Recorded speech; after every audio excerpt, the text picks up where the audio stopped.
Tropical. Good morning, everybody on YouTube. My name is Sarah, and it's time for another fun-filled day in the Arctic. You ever have that kind of feeling where you know that like a sinus infection is coming on, but you're not quite symptomatic? You just have this nondescript kind of malaise, pressure, not even a headache, just kind of a unbalanced feeling, because I've got that today and it's bothering the piss out of me. Hello, princess. Good morning. Right now I'm having a hard time getting motivated to do anything because the pressure in my head is just gross. But I am waiting for my packages so I can finish setting up my HDMI setup over there for Zwift.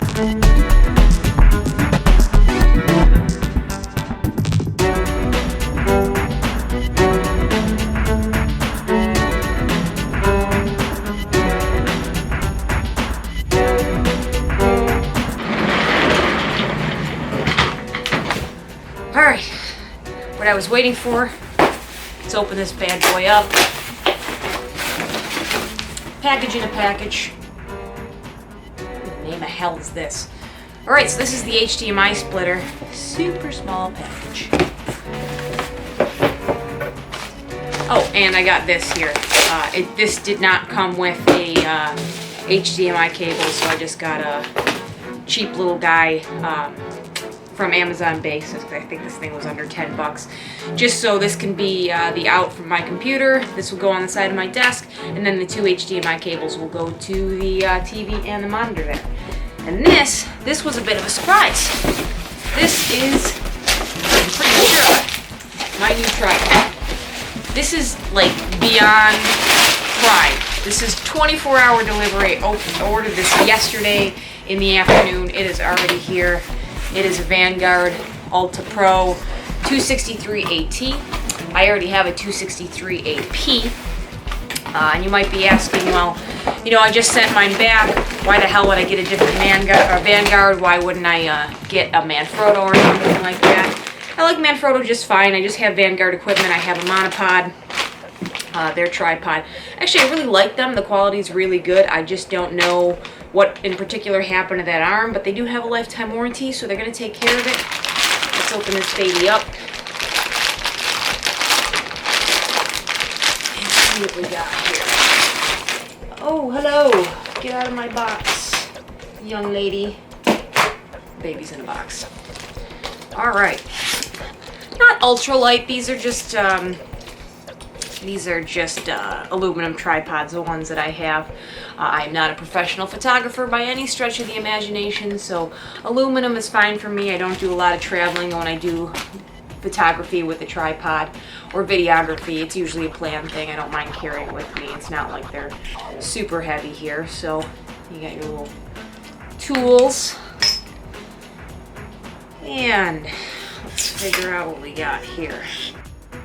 Alright, there's a little tripod in shorty mode. Here is the center arm here so that I can basically use this. I can pan around this way like usual. You've got this knob with an additional lock on it. You can change the angle, move it this way, what have you. Excuse me, I'm making a video. And then in order to change this back to a traditional tripod, you loosen this all the way. There is a little tab here. Pop it out. This little guy goes down. This goes back in with the tab, locks into place, and then you just kind of retighten what you're doing here. Retighten your knob, and you are all stabilized. Let's see how tall this thing is. Well, I made a sufficient mess. You get some pretty good height out of this thing.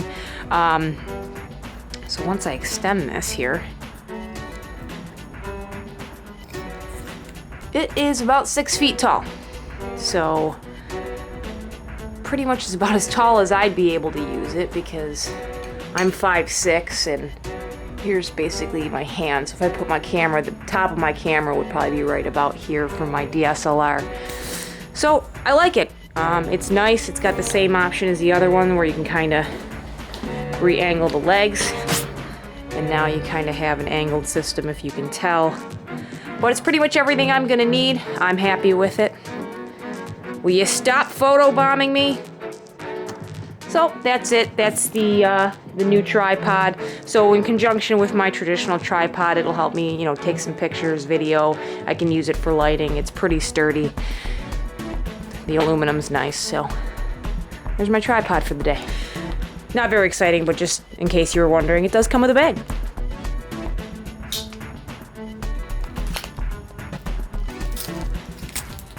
Giving me sharp objects is a horrible, horrible idea. All right, let's open this guy up. Oh, look, isn't he cute?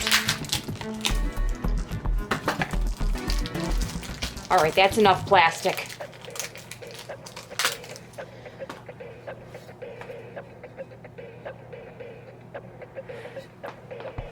It's actually nice, made out of like an aluminum or metal, not just a plastic splitter.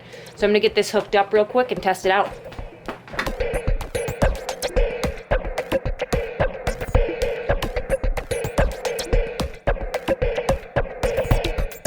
All right out of the package, I already have a blue light, so let me get my two monitors turned on. I've got my primary desk monitor set up for 1 and my TV set up for 2, so I'm gonna make sure those work. All right, auto detected the monitor on the desk. Now let's check the TV. All right, TV is on. I'm gonna hit this 2 button here and give that a second to communicate. And we are good to go. All right, without any further ado, the reason you're probably here is to check out my personal ultimate Zwift setup. All right, I'm gonna try to go through my Zwift setup end to end to kind of show you all of the different things I have set up to make the experience as seamless as possible for me. So it's gonna start with my computer. I'm running PC. This is a Toshiba satellite equipped with an i7 processor, so it's more than capable of handling Zwift. It is available in 4K, but this is not the 4K model. It's just standard HD, which is more than enough for what I need to do here. The latest addition is this switch down here by Aukey. It has 2 outputs and 1 input, so I can choose between either my computer monitor or my TV. So here's my 1 HDMI in from my computer, and then the 2 out. And the outgoing to my Zwift setup is a 25-foot long nylon wrapped HDMI cable. The nylon's a little bit more flexible, so I can kind of run it where I need to just run it a little bit more inconspicuously. And then it goes to my TV. My TV is a Sharp Aquos 60-inch, again, just regular HD. It's a few years old, 120 frames per second. Good picture on it. I like it quite a bit, and it runs Zwift just fine. And then for sound, I usually run my music through these this Bose surround unit. It's not full 5.1, it's just kind of your 2 speakers in the front, if you can kind of see them. I know it's a little dark. And it has a subwoofer there, which makes it a little more immersive.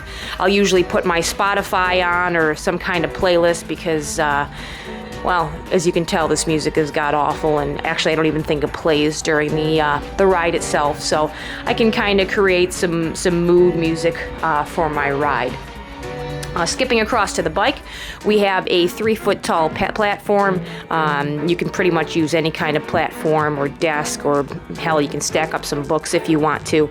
I got an extra riser down there. And on the platform, I can put my computer. I choose to put my fan on here. This is a Vornado. I think it's a V30 model. It's called like a mid-size room air circulator or something.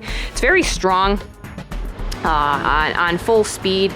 I mean, it's blowing those curtains pretty damn good, so for an intense workout, it's more than capable or sufficient for what I need. Usually put my remotes or my phone or something over on the remainder of the platform, but I can set that up to put my laptop on as well. Right here, I have a flexible tripod style arm. It's just got a 3/8 inch inlet.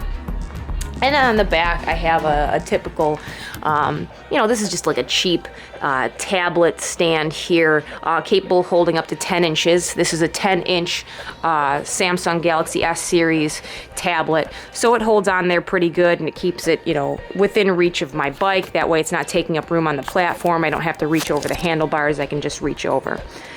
So when I open up my tablet, I have a screen set up here. specifically for my training. This is the only thing that's on this screen. You've got my training peaks, my Strava, ambiance that I might want to use for my ride. So Spotify, I can use this as a controller once I get Spotify set up on my computer. If I want to change my lighting, turn it down or turn it up if I'm having a hard time seeing, I can do that right from my tablet. I've got the virtual training app from Cyclops, and of course the Mobile Link app through Zwift. This allows you to do pretty much anything that you want to do in ride. It allows you to interact with the other riders either by messaging, the ride on or the waving or all the little gimmicky stuff that they do. Check for events, look at your feed. So it allows you to control it, so there's no issue having my laptop across the room because I can control pretty much everything that I need right from the tablet itself. Coming down from there, I have a micro USB charger that I can use for my tablet. I can unplug it from my tablet, use it to charge my Garmin. I can put my Di2 charger on the end of there to charge my Di2 battery if need be. It goes into an extension cord down there. You can see the fan and the USB charger here are both set up. If I wanted to plug in my laptop there's an extra port for me to do that as well. So heading over to the bike, obviously you have your terrible towel, which is used for, as cyclists know, removing the grossness. I have one riser set up right now. And then on the back you have your trainer. Obviously I'm running the Cyclops PowerBeam Pro. I like it. I did a video on it. If you have any questions about the Cyclops PowerBeam Pro, you can either check out the video or ask me down below. But I really like the way that this interfaces with Zwift. All the resistance changes are very appropriate and realistic to the road. They're gradual. You don't go from, zero resistance to all of a sudden having to shift down, 10 gears just to keep your bike moving. Before you comment on having the gator skin here on the trainer, I do have a trainer tire right here. I just have to get an extra cassette set up on that wheel. I'm hanging on to some semblance that I'm going to ride outside, even though that's probably pretty ridiculous because it's been windy as hell and cold in my area.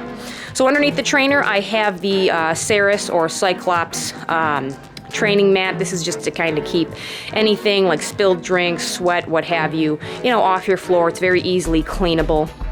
Under that in the back, you can't really tell, but there's just a folded up mat, adding an extra about 1/2 inch of insulation between the trainer and then this 1/2 inch gym mat underneath that, under the whole setup. This keeps the vibration from heading through the floor. I have downstairs neighbors and I have hardwood, so you can see that metal on hardwood is probably going to create more resonance than other neighbors are going to be happy with. So that helps reduce the noise and keeps me in a stress-free living situation here. So to give you an idea of scope, I basically have my bike and my TV, which are probably about 6 feet apart, so it's a pretty immersive experience with a screen that large being relatively close to the trainer here. The laptop is set up over there, so it's across the room. It's about 15 feet or so away that way. So there's an ANT Plus stick or dongle connected to that, as well as Bluetooth. I have no connectivity issues between the two units. Everything's pretty strong and stable.